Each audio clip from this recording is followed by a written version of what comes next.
1 hour before my wedding, my stepsister pulled me aside. With a mixture of guilt and urgency in her eyes, she whispered something that stopped me dead in my tracks. "Your fiancé," she said, her voice almost trembling, "he secretly wants to elope with me."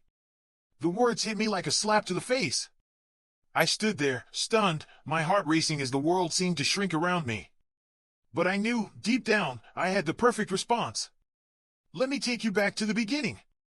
I'm 25, just like Noah, my fiancé.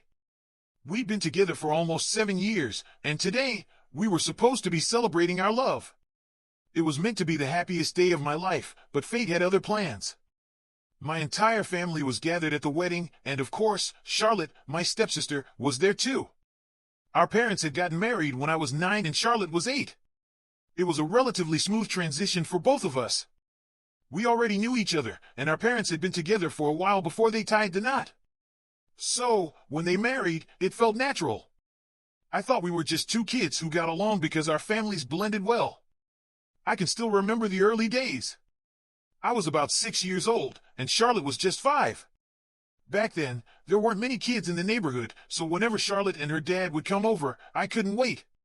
We'd spend hours together, laughing and playing. It was fun. We were close, almost like real sisters, and as we grew older, I still thought of her as my closest friend. Even through middle school, nothing had changed. We were inseparable. But high school, that was when things took a sharp turn. It all started with Noah. To be clear, my dad had cheated on my mom with one of her friends when she was pregnant. When he got caught, he signed away his rights and disappeared. It wasn't just the cheating that shattered things, it was his choice to abandon me completely. He moved in with his girlfriend, and they never even got married. My mom didn't even want child support. She had more than enough from her own side, and she just didn't want him involved. I never met my biological father. All I knew was my stepdad, the man who'd become the father figure I'd always needed. Charlotte's life was different. Her mom had passed away when she was very young, complications from pregnancy leading to her tragic death. Charlotte was left with just her father. Both of our families were dealing with their own pain, but it also meant that we were always together. We spent so much time with each other, and as the years went by, Charlotte became my constant companion. We were close, like sisters. Then high school came, and everything changed. Charlotte was a year younger than me, but due to skipping grades, we ended up in the same class. And that's when Noah entered the picture. He was new to town, a transfer student, and he quickly became part of our friend group. I didn't notice him at first, but something about him just caught my attention. He was sweet, funny, and, well, adorable. I was immediately drawn to him, and unfortunately, so was Charlotte. We were both smitten with him. He was the type of guy who made you feel special with just a smile. And even though we both had past crushes, this was different. We talked about it, and agreed we wouldn't let a guy get between us. We promised each other we wouldn't make a move on him, out of respect. It was just a silly crush, after all. But deep down, I didn't know how hard it would be to keep that promise. As time went on, the three of us became closer. We shared so many classes, and as I got to know Noah more, my feelings for him only grew stronger. He was everything I wanted in a guy. But I stuck to my word. I kept my feelings hidden, even as Noah flirted with me. I knew I couldn't hurt Charlotte, especially after we made our pact. And then came the senior year. Prom was fast approaching, and suddenly, everything exploded. I had already planned to go with another guy when Noah confronted me. He told me that Charlotte had asked him to prom, and what's worse, she'd confessed her feelings for him. He was visibly uncomfortable, but he also told me that he turned her down. He didn't see her as more than a friend. And then he dropped a bombshell. Charlotte had been flirting with him for years, ever since he joined the school. He'd noticed it, but he didn't act on it because he liked me. I stood there, frozen. The betrayal stung, deep in my chest. I couldn't believe Charlotte had broken her promise to me. She promised we wouldn't let a guy come between us. But here she was, trying to tear us apart for her own selfish reasons. And Noah? He wasn't any better. He had feelings for me, but I'd never let him know. All of this was too much. I had to process everything, to understand what it meant. Noah gave me a choice, tell him if I liked him, or he'd know where he stood and move on. I was shaken, unsure of what to say. I asked for time. I needed a day to think it over, to figure out what to do. The next day, I would give him my answer. But as soon as I got home, I couldn't even look at Charlotte. I had to confront her. I couldn't let this go without getting the truth. It was true. Charlotte had asked Noah out to prom and confessed her feelings to him. The moment I found out, she immediately became defensive, telling me it was none of my business. But how could it not be? It was a promise she'd made to me, one that we'd both sworn to uphold. She'd assured me, with absolute certainty, that she wouldn't cross that line, and in return, I promised I wouldn't try to get with Noah. For months, I buried my feelings for him, constantly pushing them down while Charlotte made her moves. It was a bitter pill to swallow. How could she do this to me? How could she not understand the betrayal? I wasn't just fond of Noah, I was in love with him. By that point, it was undeniable. Yet, I had been holding back, suppressing everything because of my loyalty to Charlotte. She, on the other hand, was free to pursue him. How was that fair? I had spent so much time making sure I didn't hurt her, prioritizing her feelings, and trying to keep things together. But when I confronted her about it, she didn't seem to care about mine at all. The fight that followed was ugly. It was brutal. And in that moment, I made up my mind. I was going to be with Noah. There was no way I could continue sacrificing my happiness for someone who clearly didn't value mine. Charlotte had made it clear during our argument that she only made that promise to spare my feelings, because, in the end, she knew Noah would always pick her. Her arrogance, her belief that I was just a side note in her life, was too much for me. I couldn't let it slide. She had betrayed me in the most heart-wrenching way possible.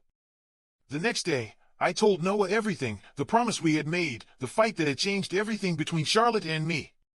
His response was everything I could have hoped for. He was understanding, so patient. He told me that he was willing to wait, that if it took me longer to make up my mind, he would be there.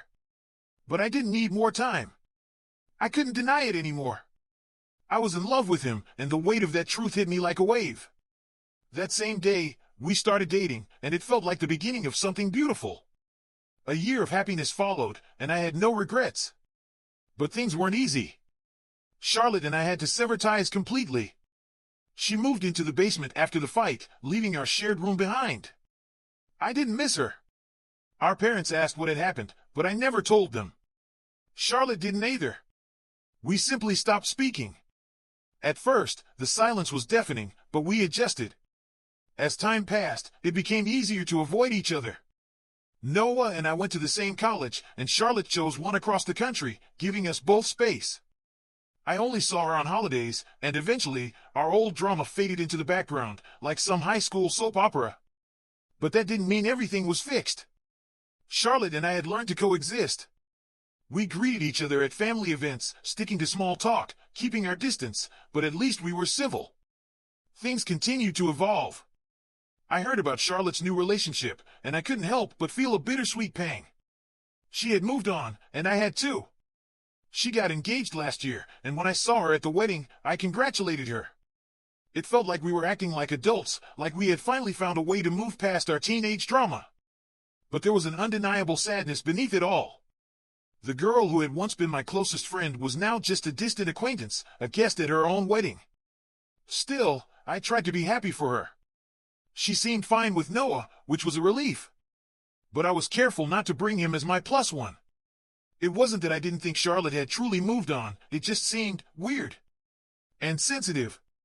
Then, as I was chatting with Charlotte after the ceremony, she said something that made my blood run cold. "You could have brought Noah," she told me. "I don't care anymore. It's all in the past." It didn't sit well with me, but I didn't argue. I thought, maybe, she was right. After all, she had moved on. At least, that's what she wanted me to believe. But just a few months ago, Noah proposed to me. And I said yes. Everything seemed perfect, the timing, the career moves, the exciting future ahead. I was finally ready for a drama-free wedding, free from all the toxic history. But of course, inviting Charlotte was probably a mistake if I wanted things to stay peaceful. She congratulated me when I got engaged, and I invited her to the wedding. She accepted, and I thought that was the end of it. But then, a week before the wedding, Charlotte decided to make one last attempt at wrecking everything. We had booked a hotel for our wedding, a lovely venue a bit outside of town. The day before the ceremony, most of our close family and friends had already arrived. The place was buzzing with energy. But when Charlotte and her husband showed up, they didn't arrive the day before like everyone else. Instead, they showed up on the wedding day itself, and that threw me off. They tried to play it off like a mistake, but something felt off. The hotel had rooms available, so they ended up staying. I thought little of it at the time, but I had no idea what she was really planning. On the morning of my wedding, things started to unravel. I was getting my makeup done when I noticed Charlotte repeatedly looking out the door of my room. It was strange. Guests were supposed to be in their rooms or mingling, nothing unusual about that. But Charlotte wasn't supposed to be lurking around my room like that. It felt odd. It wasn't her place to be there, especially not when she wasn't in the bridal party or with my family. I brushed it off at first, but it didn't sit right with me. An hour to go before the ceremony, and everything was about to explode. I was still clueless, but I was starting to feel the tension thick in the air. What was Charlotte really up to? The air felt heavy, a mix of excitement and nerves coursing through my veins. The dress fit perfectly, but it was the weight of the moment, of the promises about to be made, that made everything feel surreal. We had plenty of time, so I stepped outside my room, hoping a short walk down the quiet corridor would help steady my nerves. I needed to calm myself, to slow my mind before the chaos of the ceremony. But there was no escape. As I made my way down the hall, I saw her. Charlotte! She wasn't just standing there, she was waiting. And as soon as our eyes met, she pulled me aside with a look that could only mean one thing: she wanted to talk. My heart skipped, caught in a strange mix of curiosity and dread. What could she possibly want? We'd barely spoken beyond pleasantries for what felt like forever. "Can we talk?" she asked, her voice soft but serious, a sharp contrast to the jittery nerves I was trying to push away. I nodded, though confusion clouded my thoughts.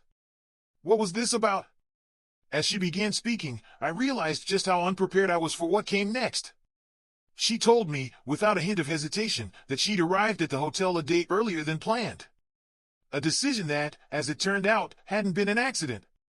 It was no coincidence, she claimed. It had been on purpose. And the reason? Noah. Of course, Noah. I felt a chill settle over me as she spun a wild tale. Apparently, Noah had asked her to come early. He had asked her, not for a casual visit, but for something much more drastic. Something that didn't belong in this moment. He had wanted her there, she said, so they could elope. Yes, elope. The words hung between us like a dark cloud, heavy and suffocating. The story she weaved was one of betrayal. She told me Noah had called her 2 weeks before the wedding, admitting he was having second thoughts. That he wasn't sure anymore.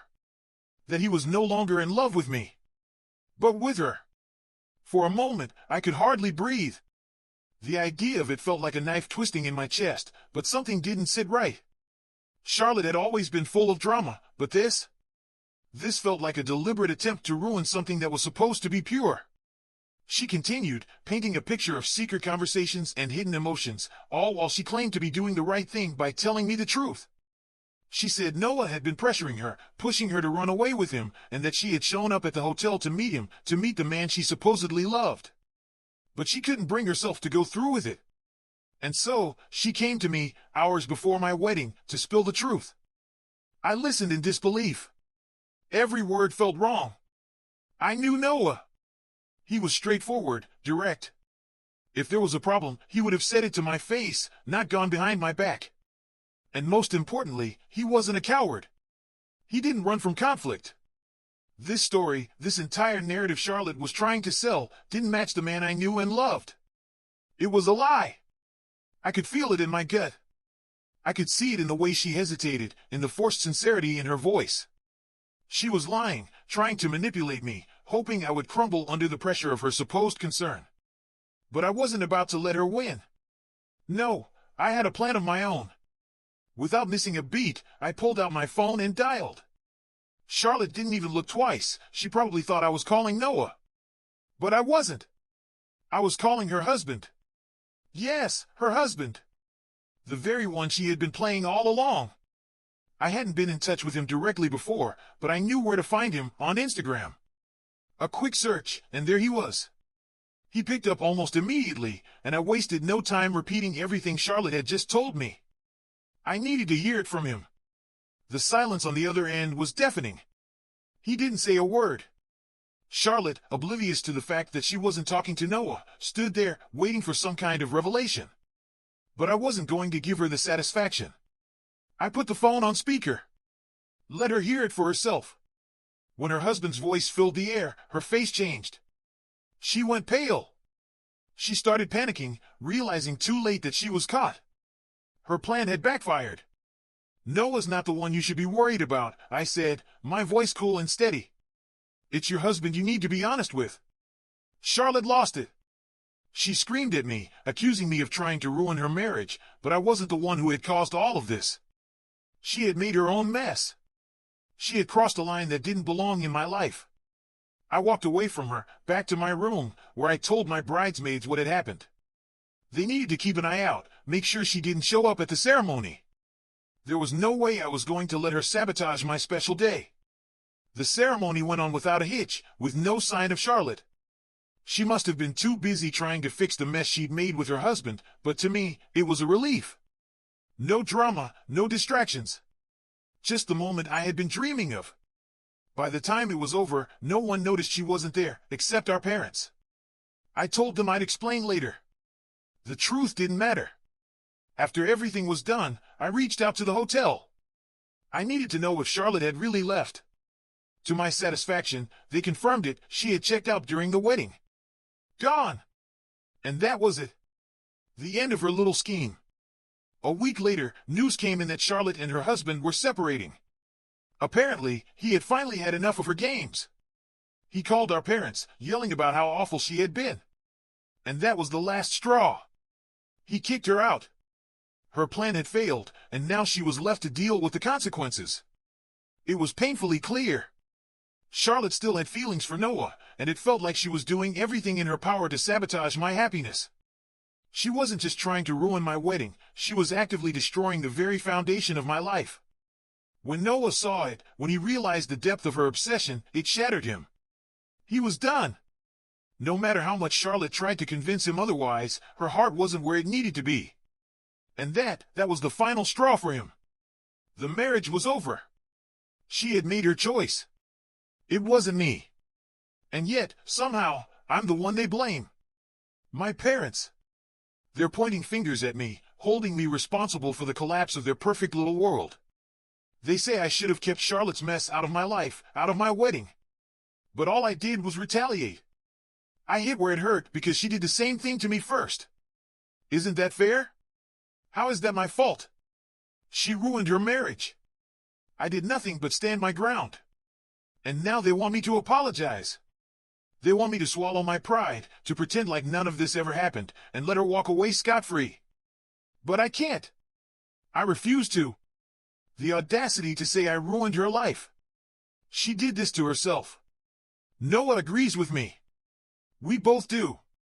But my parents, and a lot of our mutual friends, are on Charlotte's side. They're twisting everything, and it's driving me insane. It feels like I'm drowning in confusion and guilt, but I can't figure out why. What did I do wrong?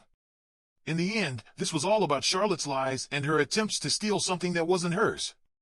And now I'm the villain in their eyes. As the days passed, it became clearer. The people I thought I could trust weren't really on my side. Some of them even think I'm the one who owes Charlotte an apology. It was a wake-up call. These people, they weren't really my friends. If they truly think I'm the villain, they can keep their distance. Because honestly, I'm better off without them. The truth doesn't change just because people refuse to acknowledge it. Charlotte's the one who owes me an apology. She's the one who tried to ruin my life. But that's not their problem, is it? No, they're too wrapped up in their own drama. As for me, I just want to move on. I just want Noah. That's all that matters now. Noah and I are finally on our honeymoon. It's been almost 2 weeks since the wedding, and despite everything, I'm finding peace. I'm not talking to my parents. I'm not talking to my friends. But, honestly, I don't miss them. I have Noah. And that's enough for me. Still, not talking to my parents? That's tough. I keep thinking about my mom. I want to text her, hear her voice. But then the reality hits me. She's chosen Charlotte. She's decided to take her side, even though Charlotte's the one who hurt me. Charlotte is living with them now, probably feeding them more lies, turning them even further against me. By the time I get back, I can only imagine what they'll think of me. Will they even want to talk to me anymore? I can't even understand why my mom, my own mother, doesn't get it. She's been through betrayal too.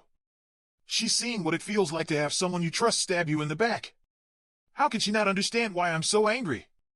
How can she side with Charlotte in this? But I won't let it break me. Not now. Not when Noah and I are on this trip, enjoying each other's company. I'm trying to focus on what's good, on what's right in front of me. The rest? I'll deal with it later. 3 days into our honeymoon, I got a text from my mom. I don't know why she waited so long, but I didn't want to open it right away. I didn't want her message to ruin the moment. I want to cherish this time with Noah, to savor the peace before everything else comes crashing down. If it's bad news, I'll face it when I get home. For now, I'm going to enjoy being with my husband. I'll deal with whatever comes next later. Finally, we're home. The first thing I did when I landed was check that message. It wasn't a pleasant read. My mom explained that she'd let Charlotte stay with them for a while, but it didn't last. Charlotte had been relentless, bad-mouthing me constantly, poisoning their minds. Eventually, my stepdad and mom couldn't take it anymore. They saw through Charlotte's manipulations. They kicked her out. And then, they wanted to make things right. They invited me over for dinner this weekend, hoping to mend things. They admitted that they'd been swayed by Charlotte's drama, not knowing how to handle the situation at the time. But now they saw the truth. They realized how wrong they were, and they wanted to apologize. I'm not sure I've ever been so relieved. Noah and I already agreed to dinner. It's a start, and maybe this will finally fix things between us. After everything that's happened, maybe we can heal. I just hope we never have to go through something like this again.